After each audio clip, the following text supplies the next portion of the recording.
Everybody's here. Thank you all for coming out this rainy afternoon to the Stone Center Writers Discussion Series. I first want to thank our partner in our series, the Bull's Head Bookstore, for opening up their facility to us for this event. They've been really gracious throughout our series, so we thank them for that. This is the second in the Stone Center series. We'll have one more book talk at the end of the month, and then another film discussion. So we hope that you guys will come out to another Stone Center event before the semester is over. My name is Clarissa Goodlett. I'm the program manager and the communications manager at the Stone Center. So on behalf of our staff, we want to thank you all for coming out to this event. So just a couple of housekeeping things, and I'm going to turn it over to Mr. Cobb. But as I mentioned, this is part of an ongoing discussion series for the Stone Center. And this week we're lucky enough to have with us Mr. Charles Cobb, who will be discussing his book, This Nonviolent Stuff Will Get You Killed. And so if you were able to catch a seat, you'll have a couple of things on your chair, one of which in particular I want you guys to take a look at. It's this survey. It's very important for me as our communications person to understand where you all found out about the event and why you're here. So if you've got a survey, if you'll just take a few minutes at the end, it's just a bunch of check boxes, and fill that out and give that back to us. There should be a basket circulating at some point, and you can just drop it in the basket or hand it to me. The other thing you have on here on your chair is a Milestones newsletter. So if this is your first Stone Center event, there's all kinds of information about the Stone Center, the programs that we do, and on the inside there's a complete listing of our calendar, so you know about the remaining programs for the semester. And then finally, in our building across the street next to the football stadium, we have an art gallery, and we currently have an art exhibition that's happening at the Stone Center. So it's open pretty much all day from about 10 to 8 p.m. Monday through Friday. So if you get a chance, definitely come by the Stone Center, check out the exhibition that's currently on display. So that's it for Stone Center stuff. So now I'd like to introduce our speaker for this afternoon. So Charles Cobb Jr. is a former field secretary for the Student Nonviolent Coordinating Committee, and is a former National Geographic magazine staff writer, and has also served as a visiting professor at Brown University's Department of Africana Studies. A veteran journalist, he is an inductee of the National Association of Black Journalists Hall of Fame, and his reporting has won multiple awards. Mr. Cobb lives in Jacksonville, Florida. So please join me in welcoming Mr. Charles Cobb.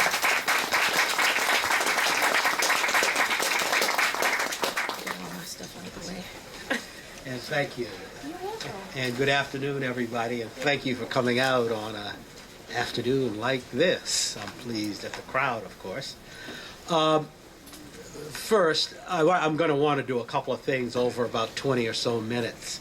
I want to talk about the book, of course, and then I want to place the book in context by talking some about the movement out of which the book emerges, which is the Southern Freedom Movement of the 1950s and 60s, although the book covers more territory than this. But before I do those two things, I want to ask those of you with pencils, pens, and tablets, I guess, in this first part of the 21st century, to write down one vote SNCC.org. That is ONEVOTESNCC.org. That's a website. It's a brand new website that was launched yesterday. And one of the reasons that has kept me pretty much in North Carolina and in Durham since September, although I've been in and out. It's a collaboration between the SNCC Legacy Project, the legacy project of the Student Nonviolent Coordinating Committee, which was formed shortly after SNCC's 50th anniversary, which was celebrated at Shaw College up the road in What was that, 2010, I guess.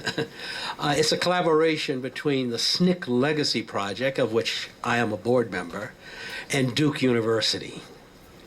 It's a pilot experimenting and focused in this instance on SNCC's organizing around the issue of voting rights.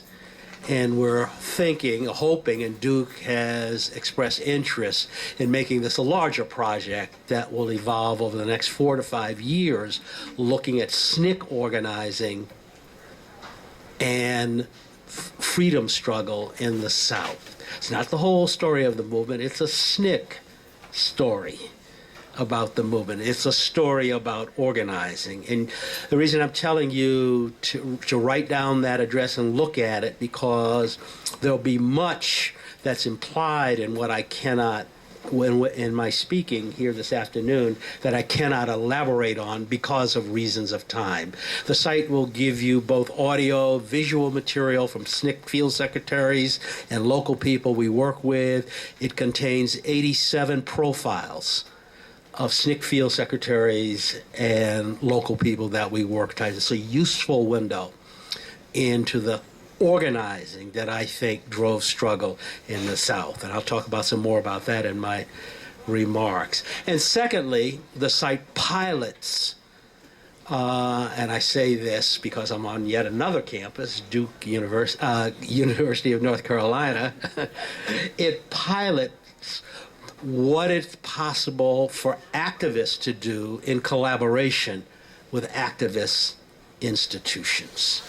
One of the problems with history, whether you were talking about labor history or whether we're talking about civil rights history, is the voices of people who made struggle are often absent or minimized in the actual shaping of the narrative or the shaping of the canon. So this pilots one way it's possible to give history a different tone as well as a different content. That's all I'll say about that.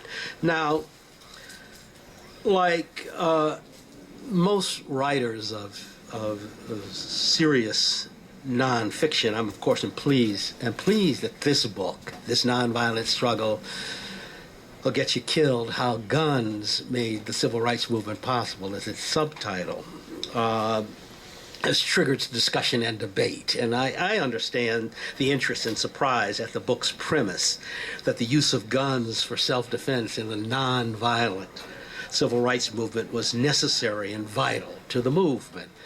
As my friend Worth Long, who's from Durham, North Carolina, and was a SNCC field secretary, said once, if they kill you, you don't make a good organizer. So that more or less summarizes what I'm talking about in this book. But in all the discussion about guns and the way this book describes guns, what is overlooked in this book's narrative often, I've found since the book's publication in June, is the other theme that runs through the book, the other theme that is examined in these pages that I think really needs highlighting now in order to get an understanding of what I present with regard to how and why guns in the civil rights movement were important. And that boils down to the organizing tradition of the black community. This, in fact, is much, much older than nonviolent protest. The one word that is essential for connecting the elements of this tradition is resistance. Black resistance to white supremacy is rooted in grassroots community organization and best describes black people's efforts at gaining freedom and full citizenship throughout the entire history of the country. And that effort began long before the demonstrations and protests in public spaces so associated with the 1960s and charismatic leaders. In the beginning days of the United States, indeed well before its founding, weapons and insurrection colored black-white relations. Enslaved Africans, after all, were not marching on auction blocks in nonviolent protest, nor were they conducting sit-ins seeking seats at plantation manor dining room tables. They were organizing resistance whenever and however they could. Rebellion, escape, sabotage, work slowdowns, even assassination. Fear of armed black resistance to slavery was the slaveholders' continuing nightmare. And really that buried itself deep in the culture and continued into the 20th century when young people like myself in the middle 1960s, 50s, and 60s became involved in civil rights struggle. So I think in order to understand either nonviolence or self-defense, you have to understand both. And many, I should say, in the South, and I speak as someone with considerable organizing experience in the 1960s South. Mississippi was where I worked for most of the 5 years I was a SNCC field secretary. Many in the South who considered themselves part of the nonviolent movement saw no contradiction in saying they were part of that movement while they were cleaning their guns. Hartman Turnbull, a black Mississippi farmer who, with his Winchester rifle, drove attacking night riders away from his home, told organizers of the Student Nonviolent Coordinating Committee the following morning, quoting him exactly, "I wasn't being nonviolent, I was just protecting my family." Now, the easiest way to understand this is just to understand black people as human beings. They're going to respond to terrorism the way any human being will respond to terrorism, do the best they can to protect themselves, their loved ones, their communities, and so forth. This is not rocket science here. This is not complicated. People had guns to keep themselves and those they loved alive. Now, potential readers of this book may wonder about its necessity now or relevance today in the 21st century. The Old South is gone, after all, and while we do not live in a post-racial society, racism and discrimination does not take the form of explicit, legally sanctioned segregation. We're not faced with the denial of voting rights in the violent, sometimes lethal fashion of earlier decades, despite obvious efforts today at voter suppression. However, aside from the general fact that history is always useful to burrow into, a kind of tunnel into the present, one of the reasons for this book is my dissatisfaction with the way much civil rights movement historiography is approached. It's usually approached from the top down, built around the fight for national legislation, built around charismatic leadership. This ignores, in my view, much of the organizing tradition and the people that work produce, especially in the rural South, where the real power of the movement was located. You know, Lyndon Johnson and the U.S. Congress didn't suddenly wake up and decide to make into law a Voting Rights Act. They were under pressure. Now, where was that pressure coming from? I argue, and I admit a kind of bias, since I spent all my years in the South, in the rural South, I think that pressure came from the organizing work in the rural South. And I elaborate on that in the book, although it may require yet another book to really properly present this organizing work in the rural South. So, since I'm on a college campus, to get at some of this in the little bit of time we have, I want to make one statement about what began unfolding in the 1960s. And that is that young people, and this is part of the relevance to the 21st century, to things like Black Lives Matter, or the Moral Mondays that's unfolding here in North Carolina, or the Dream Defenders in Florida, where I live. What began unfolding in the 1960s, right at the beginning in the 1960s, I'm a SNCC field secretary, and SNCC was born with the Greensboro, North Carolina sit-ins that began on February 1, 1960. Young people decisively entered the ranks of civil rights movement leadership. As Martin Luther King Jr. acknowledged, speaking in Durham, North Carolina, just 2 weeks after sit-ins erupted on February 1, 1966, led by young people attending historically black colleges and universities, and began spreading like wildfire across the South, quote, "What is new in your fight is the fact that it was initiated, fed, and sustained by students." Civil rights leadership until then was entirely composed of grown-ups. If you talked about civil rights, and the student sit-in leaders rejected overtures to become part of Dr. King's Southern Christian Leadership Conference. And some of these young people, to briefly compress SNCC's history, left their college campuses to become full-time community organizers or SNCC field secretaries in some of the most dangerous parts of the Southern Black Belt. And I discuss this in the book. Again, it's not the kind of full history that if I wrote a book solely concerned with SNCC that you get, but you get enough of it to get this sense of the evolution of young people from campus-based protesters to community organizers who embed themselves in local communities to fight for change. And I think within that story, there are important lessons worth considering today for any parents with kids in college here or professors. I'm not at this point urging everybody here to drop out of school and and go to work for social change. But if you do that, I'm willing to talk to you. I did decide early on in telling the story that you find in this book that I needed to address two important periods in U.S. history. First is what I call, and these are very broad periods. First period that I discuss at some length in the book is what I call the founding contradiction. At bottom in the 1960s South where we worked, we were struggling against white supremacy because of how the country was founded. Notwithstanding the noble words of the Declaration of Independence, the country was founded on slavery, and the attitude of whites toward blacks was formed by this. And this is much a cultural point as a political point.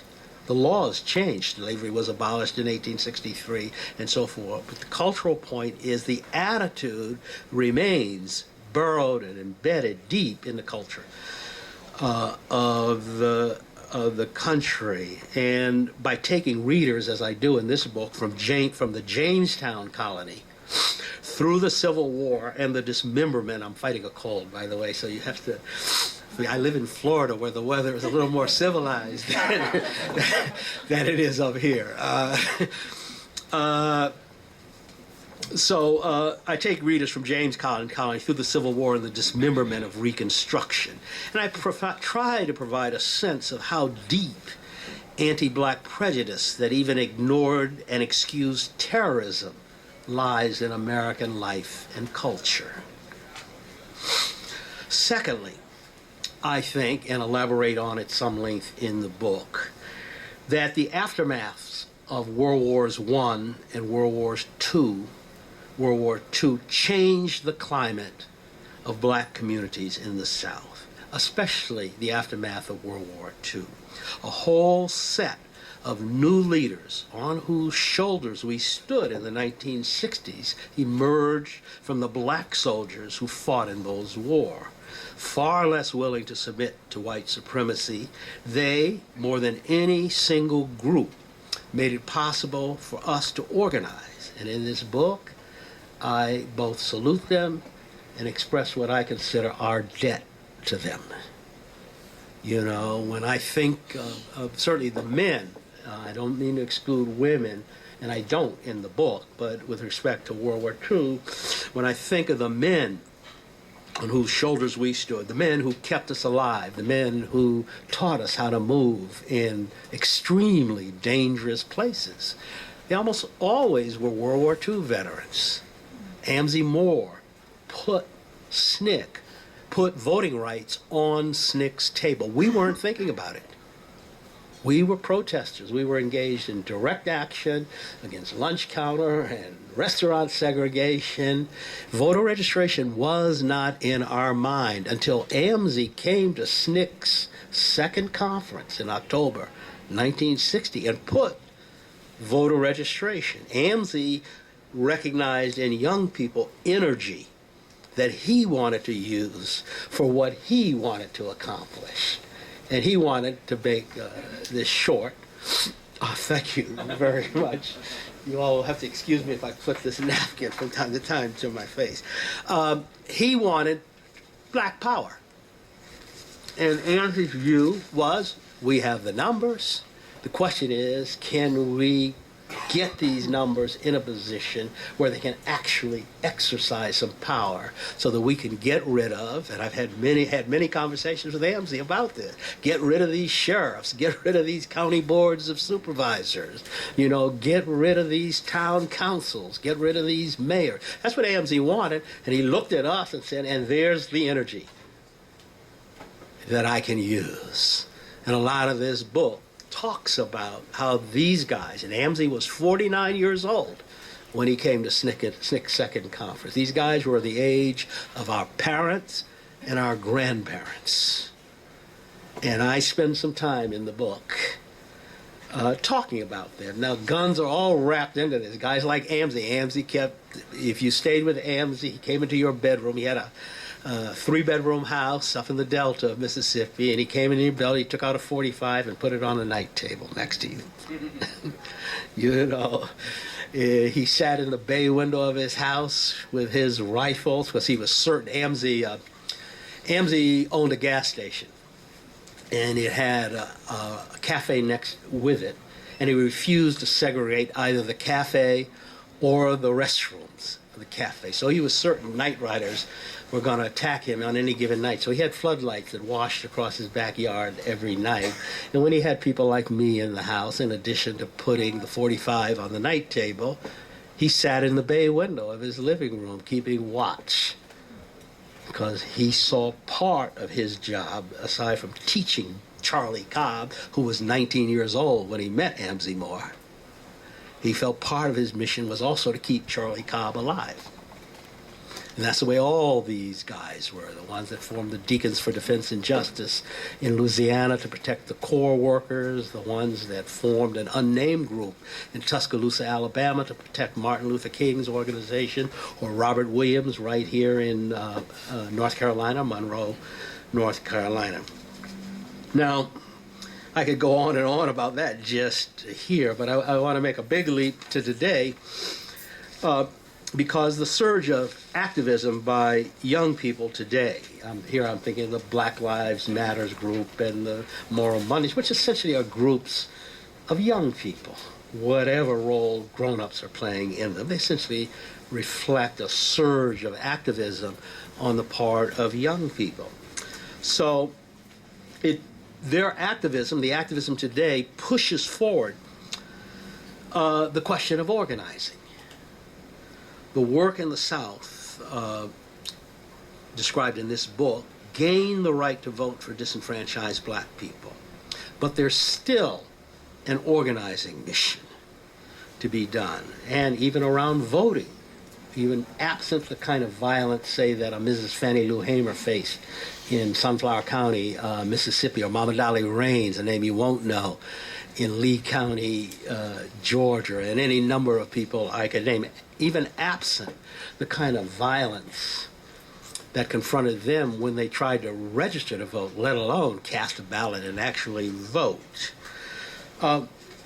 There is still an organizing mission around voting. It's not the only organizing mission, but now it's around using the voting rights we gain. The temptation here is to go on and on about, say, the dismal black turnout in the 2014 midterm elections. But a more concrete example that has been in the news and triggered considerable activism may help make this clear. Ferguson, Missouri. It's 2/3 black.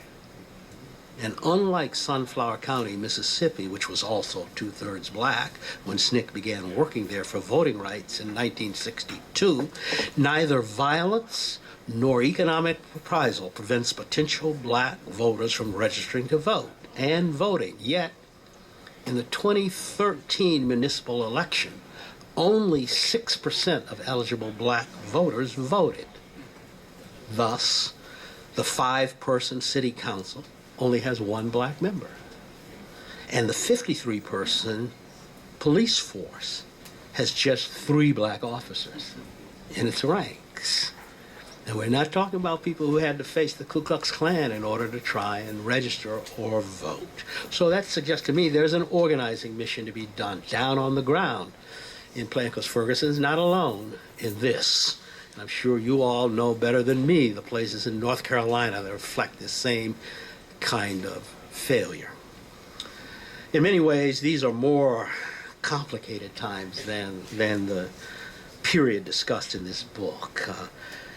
Embedding oneself in the black community today to organize requires facing issues that barely existed in the 1960s. Consider violence. Police violence notwithstanding, self-defense in black and brown communities, in inner cities particularly, means protecting oneself and family from people of color who are trying to kill or killing other people of color. That's a much more complicated issue than what we were up against in Sunflower County. And I would be remiss to the tradition if I didn't speak to this as I'm trying to do now. It's why so many households in inner cities are armed. And I live in an inner city neighborhood in Jackson, and virtually everybody in my neighborhood has a gun. And it's not the police they're afraid of.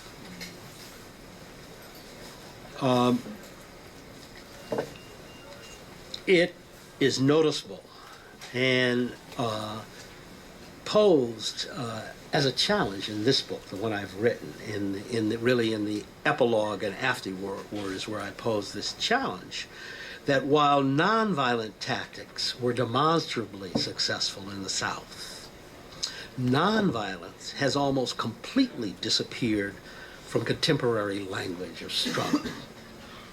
I don't know why that is, and I'm toying with the idea of exploring that in a future book. There are, of course, individuals and small groups who continue to hold up that banner, but their impact appears to be minimal, leaving a huge question hovering over inner city black life.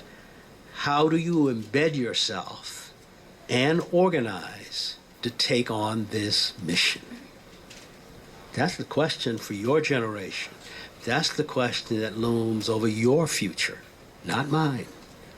It looms over my daughter's future. It looms over my grandkids' future. But you have to deal with this. And in that vein, one of the other lessons that you'll find in the pages of this book, in which I discuss, and perhaps it's most important and relevant for today, is that as important as the challenges black people made to white supremacy were, more important were the challenges black people made to one another within the black community. I'll tell you one story about Martin Luther King, because, like most journalists, I got 6 stories in one pocket and 10 stories in another pocket. This is a brief story about how Martin Luther King emerged as leader of the Montgomery bus boycott. The Montgomery bus boycott was just supposed to be for one day.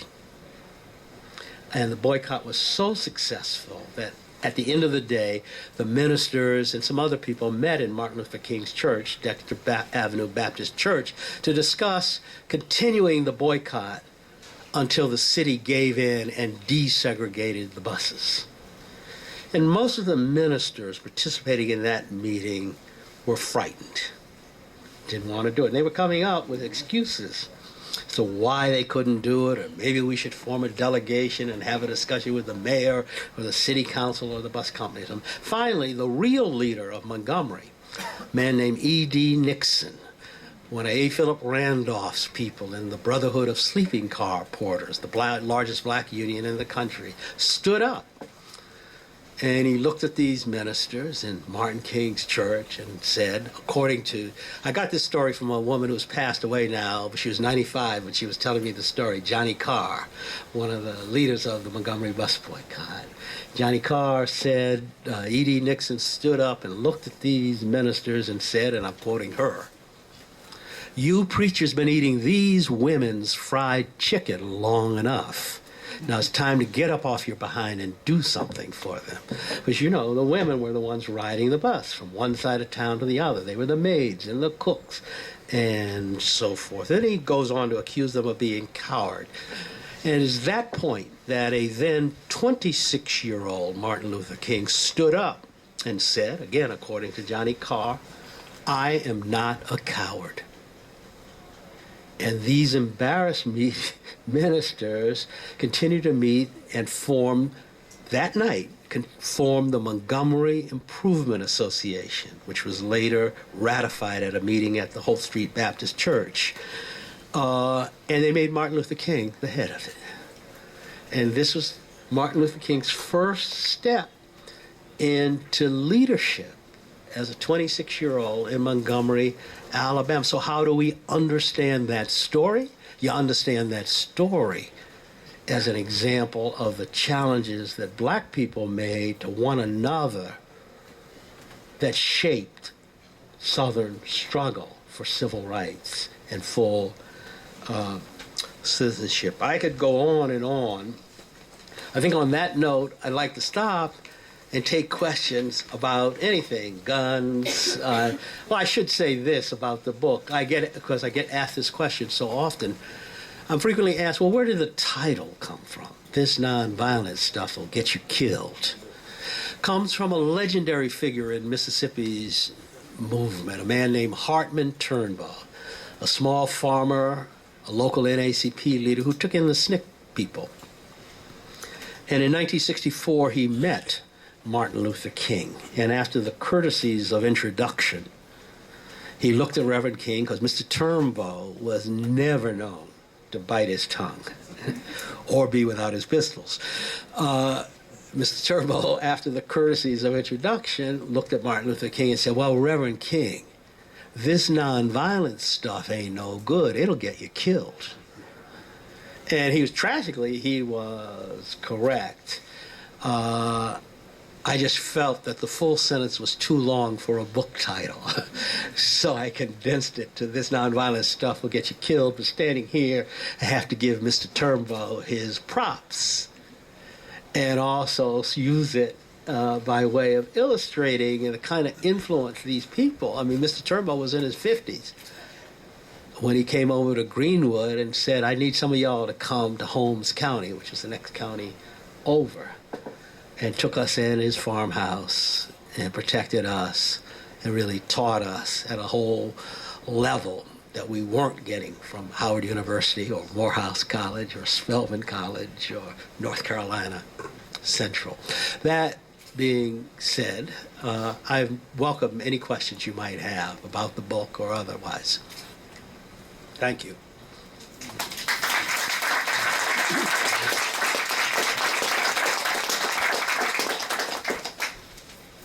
Yes.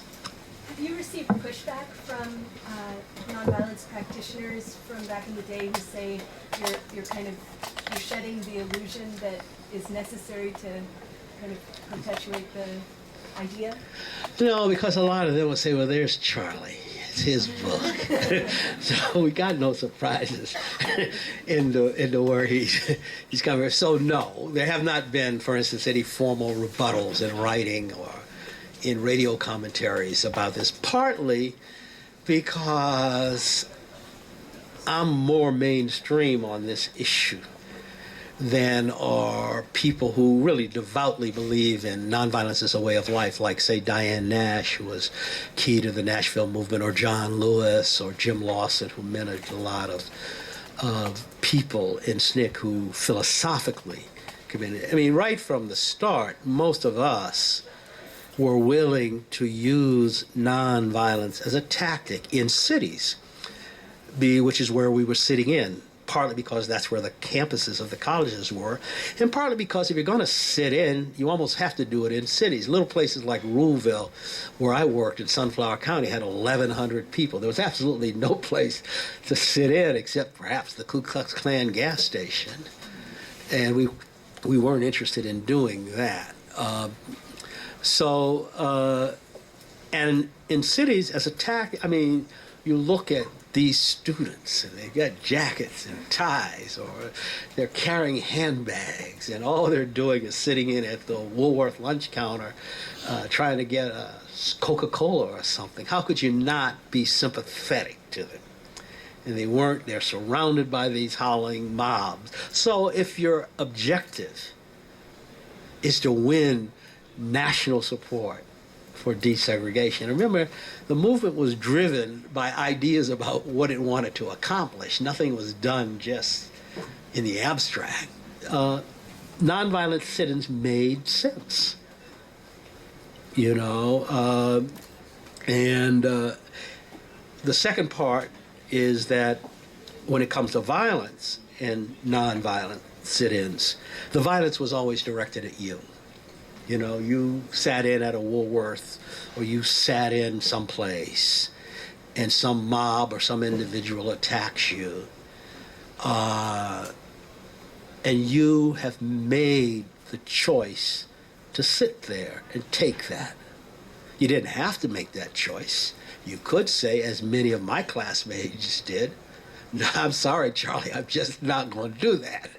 I mean, I'd say I went to Howard University, I'd say the average Howard student confronted with the idea of sitting in at a lunch counter and letting white people beat them up would say, well, no, I'm not going to do that. But you had that choice. In the rural areas where we worked, however, it's a different story.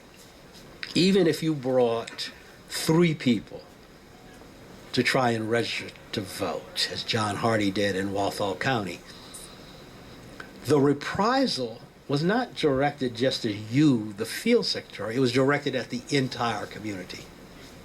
Churches were bombed and burned.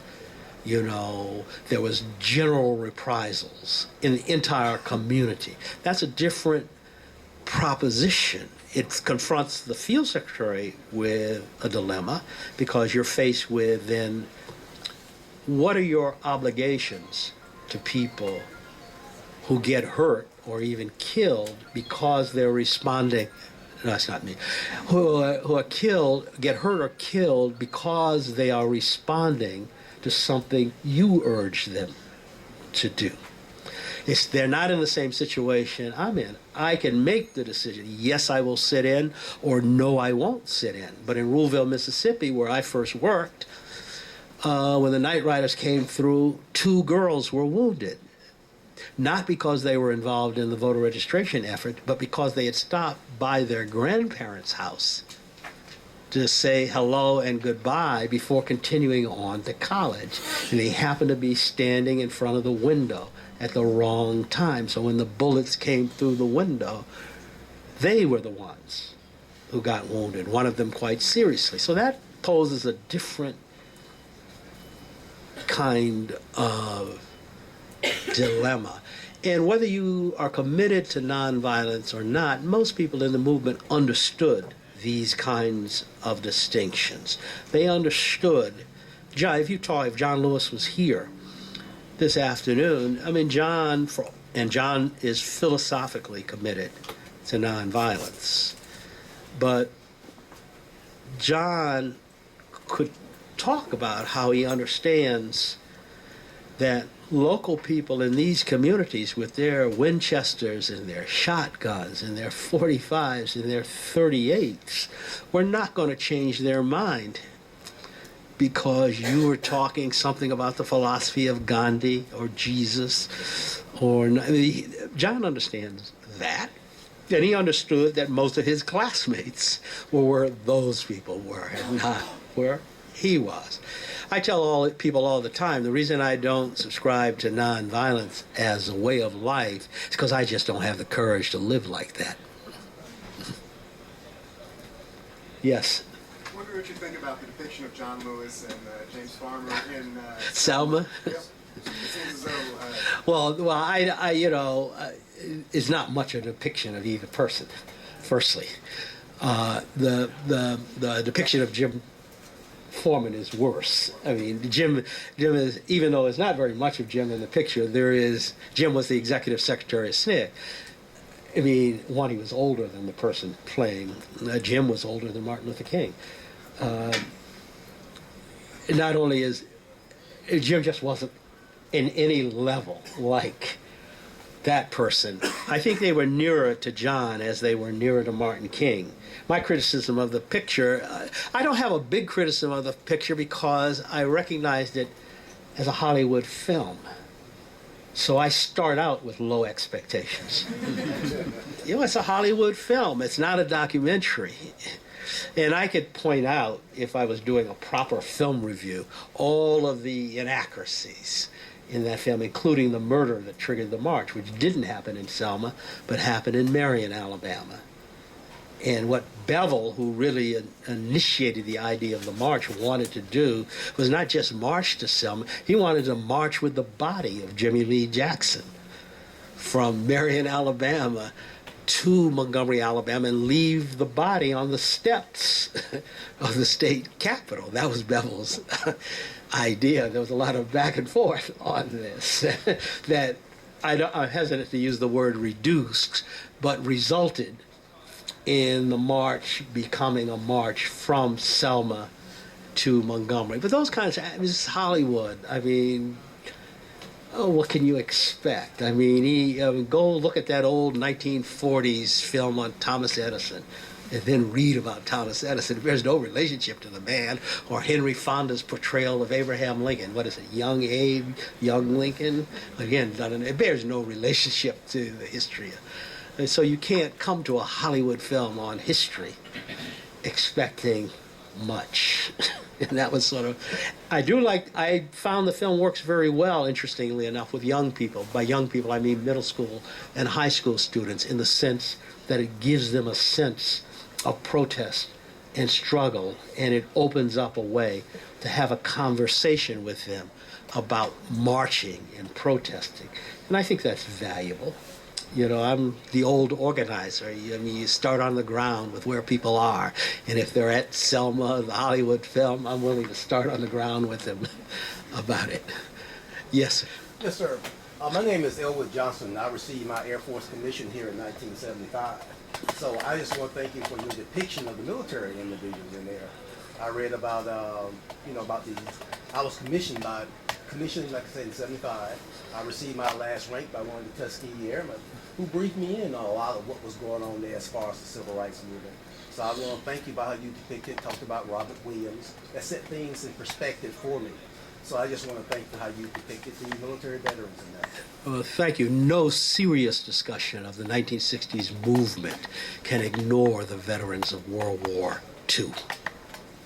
And no serious discussion of 20th century civil rights struggle can ignore the veterans of World Wars I and World Wars II, in my view. Yes.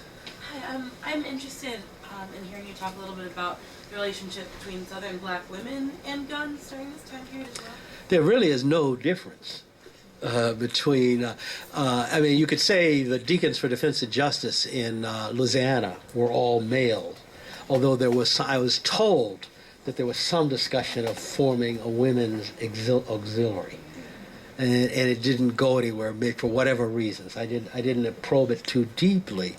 But when it comes to actual guns, men and women in the rural areas behaved almost exactly the same way.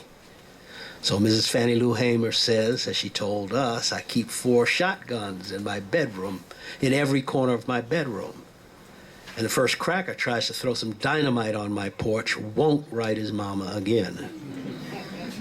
I tell the story of Janie Lee Brewer from Tallahatchie County, which is where Emmett Till was killed. We have a very funny story about Mrs. Brewer because she was 85, very old, and when the word reached that the Klan was going to attack her farm, she had a small farm outside of Sumner, Mississippi.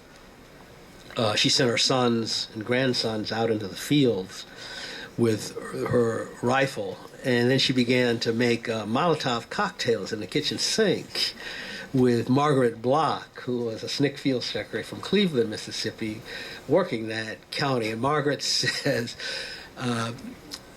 Ms. Brewer was shaking so much she was worried that Miss Brewer was going to blow up the kitchen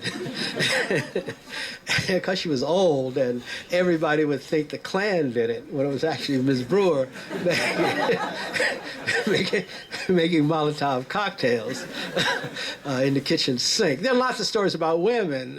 Charles Sherrod of Southwest Georgia talks about Mama Dolly Raines, and Charles Sherrod was another really deep believer in nonviolence as a way of life.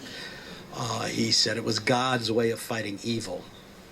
And he was staying with Mama Dolly Raines, who had a small farm in Lee County, Georgia. And Mama Dolly had a shotgun, and whenever Sherrod stayed there, because Sherrod stayed in lots of different counties, she would sit in his bedroom window with her shotgun. And Sherrod told me, and the exact quote is in the book, he tried to talk Mama Dolly out of guarding him with this shotgun, and he says that Mama Dolly told him that I brought a lot of these white folks into this world and I'll take them out if I have to. So these women were as tough as the men. I think there's a whole story to be told, of course, about women and civil rights struggle, and I will recommend a book, since we're in a bookstore and I'm talking to an audience, Hands on the Freedom Plow, SNCC women. 50 some odd stories of SNCC women who organized in the rural South. So you'll get a very good grasp of that. But I can say from personal experience, guns in the hand, when Hartman Turnbow, for whom I drew this book's title, saw a roadblock up ahead of Klansmen, he told the volunteer, it was a white summer volunteer, it was the summer of 1964, not to worry, that he had his pistol. And then he says, and my wife has hers too. Show him your pistol. And she took the pistol out of the paper bag that she usually carried it in and showed it to the summer volunteer. So there really is fundamentally no difference, except, as I say, when you talk about organized groups. The Deacons for Defense and Justice, as far as I know, had no woman as a part of its formal membership. Robert Williams's NAC pre-branch and the Rifle Club he also organized, called the Black Guard. Robert Williams organized an NRA Rifle Club in Monroe, North Carolina. It was called the Black Guard. As far as I know, there were no women, again, in the Black Guard. And the same thing is true for every group, organized group, I have encountered. Although all these women, like Robert Williams' wife Mabel, carried pistols in there. It's a part of the culture. I was helping a lady check in during the 1964 Mississippi Freedom Democratic Party challenge to the Mississippi delegation in Atlantic City, Hazel Palmer. She was a maid at a school in Jackson, Mississippi, and was a member of the delegation. And as I was helping her check into the motel, the Jim Motel, she was fumbling in her pocketbook and this pistol fell out. So I said, well, Miss Palmer, you're in New Jersey now. Why you got this pistol? And she looked at me and said, I don't know these people. So it's part of culture. Other questions? On a college campus, I can't believe there are no questions.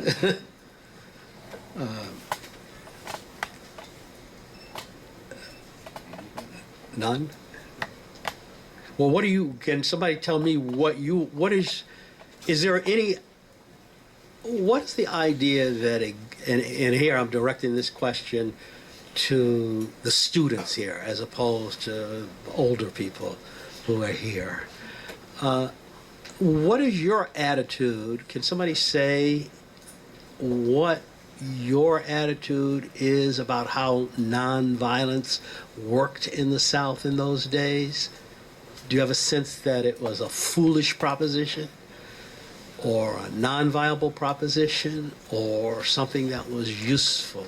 I mean, I'm curious to know about this. I'm also curious to know about your attitude about guns today, although that may be a whole separate session, not appropriate for the limited amount of time. Yes? Well, I think it goes with the saying, don't bring a knife to a gunfight. If you're going to protest, if you're doing it non-violently, the police can come in. There's police brutality, it does exist, and they're going to come equipped with guns. If you're part of a non-violent protest, there's a possibility for them to fire on you. It could happen. The police? Yes. Uh-huh. And I see if you're armed with weapons, even if you're having a non-violent protest, there should be a backup plan. Such as? Such as violence. Well, elaborate. Explain why you think that. And speak loud so everybody can hear you. Well, I see the police have brutality is a possibility for them. If they see a way that they can be harmed just for what's the term they say, probable cause or whatnot, and they have a possibility to incorporate violence in their actions. I think that there should be a plan to react with violence. I don't think nonviolence is the only answer. Did everybody hear what he said? He said if the police, if you're doing a nonviolent protest of some sort, and the police come in on the scene and they use violence, there ought to be a kind of backup plan. Am I saying that? Yes, that's my opinion. Is there agreement on that? Go ahead. Well, go ahead. I was going to say, Martin Luther King was tragically killed due to his nonviolence. I can't. You have to speak up. Not only are my ears bad, Martin but they're. Luther King was tragically killed due to his nonviolence, and his beliefs on that. But the images showed of those nonviolent movements of people unarmed getting sprayed with water hoses, churches getting bombed, and white people seeing that, they were more sympathetic toward that cause, whereas they see black people with guns shooting at the cops, they wouldn't have had a sympathetic feeling for them. So it did help play a push for the civil rights movement. The nonviolence, you're saying. Yeah. Yes. I just don't think that, like... Speak up, please, so people are all in the back here. They can't hear. I just don't feel like they were that sympathetic, because I just don't feel like they had a conscience. They is who? As, like, the people who are, like, doing this stuff to the people, like, who are, like, hitting, I don't know, like the police who are being brutal and stuff. Also, like, whereas, like, the protesters were nonviolent and stuff, like, the nonviolence only works for those who have a conscience and who are, like, in a place to be sympathetic, and I just don't feel like, yeah, that was... I see. Yeah. I would have to say that I do agree that, or disagree with the notion of violence as opposed to, simply because it's not so much of what is effective, but what kind of effect do you want to have. And I believe that violence sends, at the end of the day, a message of assertion, of power. And I believe that that's not exactly everyone's goal. I don't think that, and I feel like it kind of counteracts what some people genuinely want, which is... Speak up, because there are people on the back who can't hear you. I mean, I don't know how much loud I can You talk. can stand up. Yeah, try to... Okay, yeah. This is... Go ahead. Now. Unless you want to pass. No, go ahead. Oh, yeah, if you want to use the mic. No, I don't think, I'm not sure about the cable.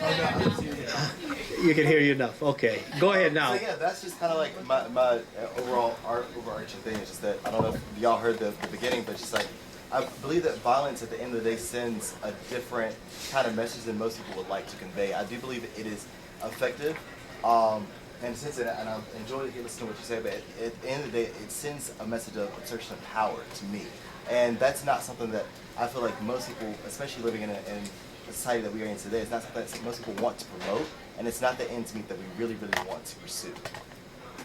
Okay. There was a hand in the back. Yes. So my understanding of Stand up too. So. these as a strategic tactic, I think is important to really acknowledge. I think a part of what we have to acknowledge with what our issues are today are coping with, what do you call it, being overly surveilled, understanding what types of mechanisms are used in retaliation for certain types of violence.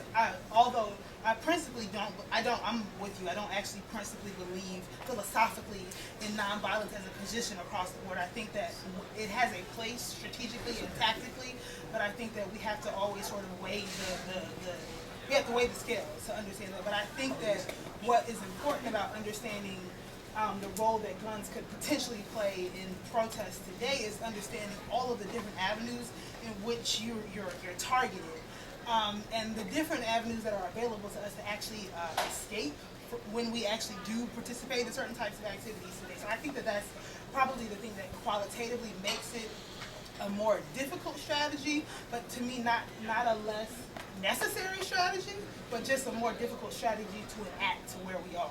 Okay. Let me, in light of the violence between those who subscribe to nonviolence as a useful tactic and the smaller group of people who committed to nonviolence philosophically as a way of life, should we do the same thing with, quote, violence?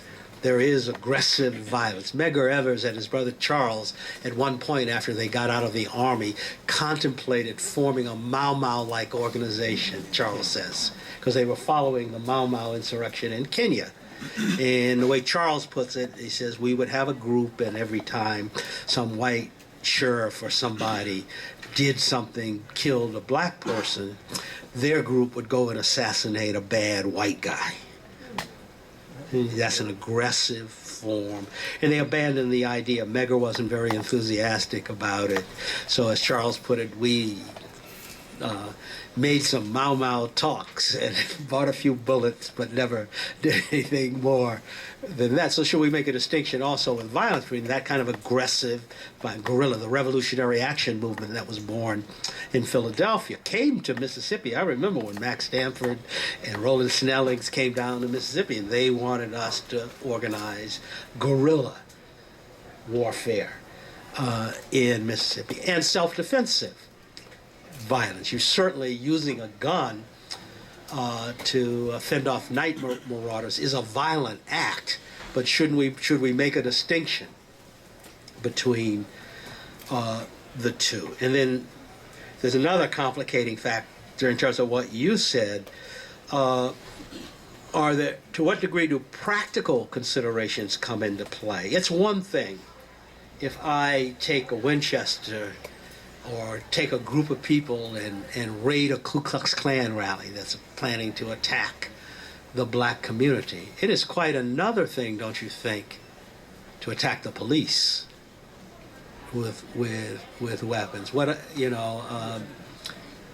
How practical is that? If you open fire on the cops, you might save the moment and lose the war. In Colombia, I tell the story in the book of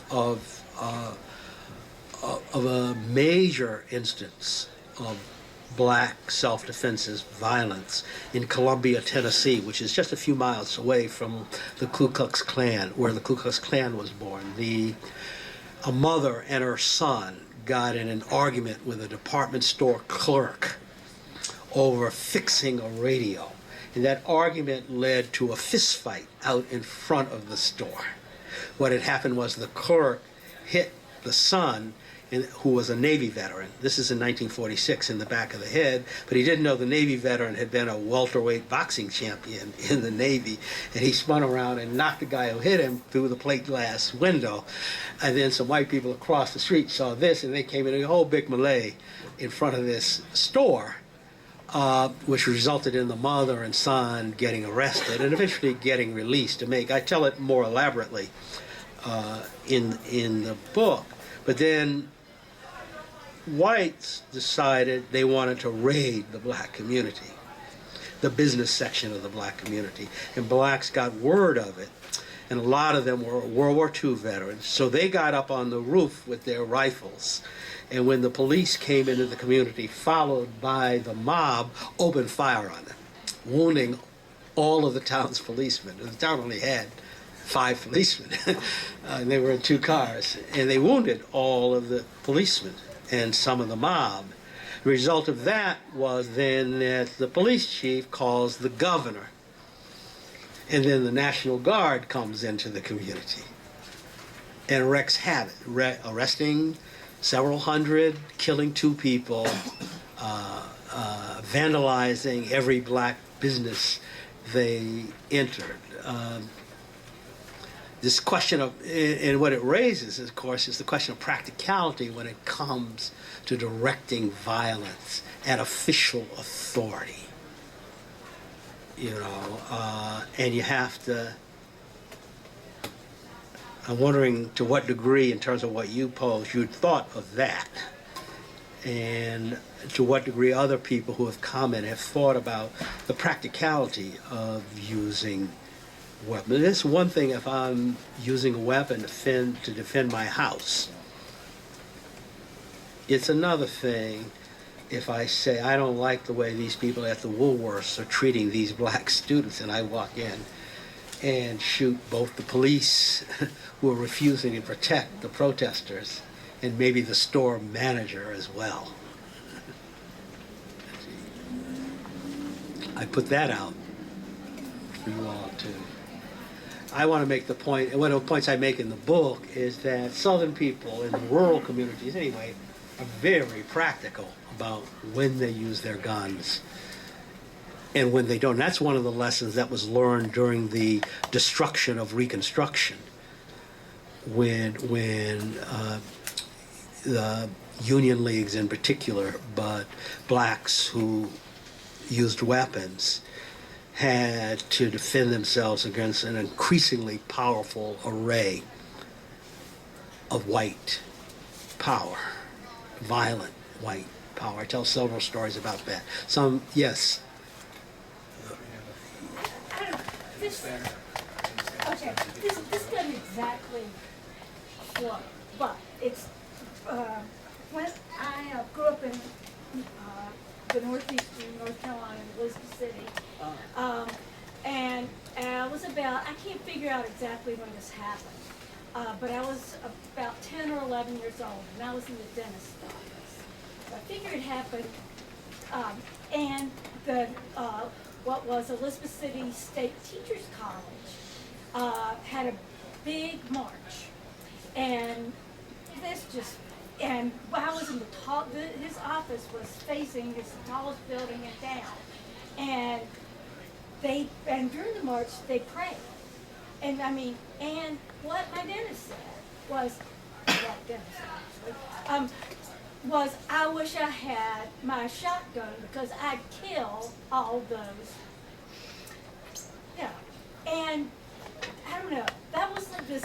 That's not uncommon. Not uncommon, but